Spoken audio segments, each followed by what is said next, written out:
Welcome to the very first episode of the Sacred Profane Podcast. I'm your host, Danu Vino, and I'm happy to have you here.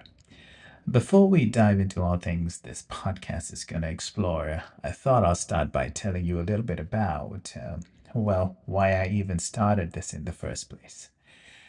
At the core of it, I guess you could say I'm someone who's always been drawn to the gray areas.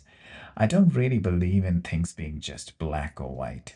Life's not that simple, right? There's always nuance, there's always complexity. And honestly, sometimes there are multiple truths happening at once. I think a lot about how the reality we live in, the meaning we make, really depends on where we're standing in that current moment and how we're looking at things.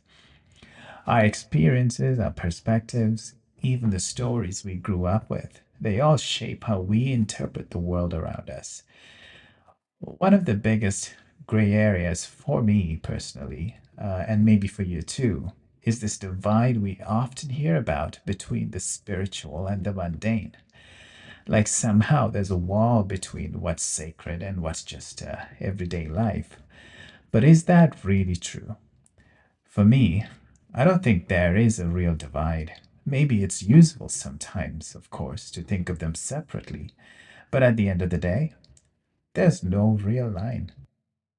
The veil between the sacred and the profane is so thin, it's almost not there at all.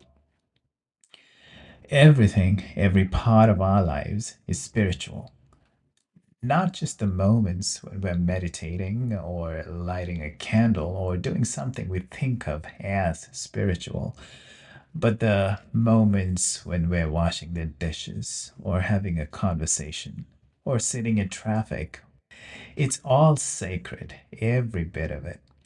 And that's really what this podcast is about.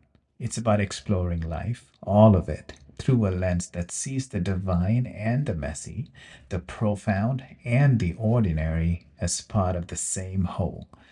Well, we're going to talk about spirituality, of course, but also about creativity, leadership, healing, culture, politics, history, technology, and how all these things are not separate from spirit because they are spirit in motion.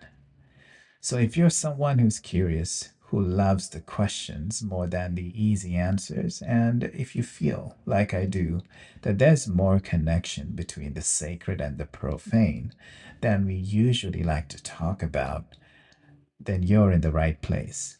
I'm really excited for what's ahead. Thanks for being here at the beginning.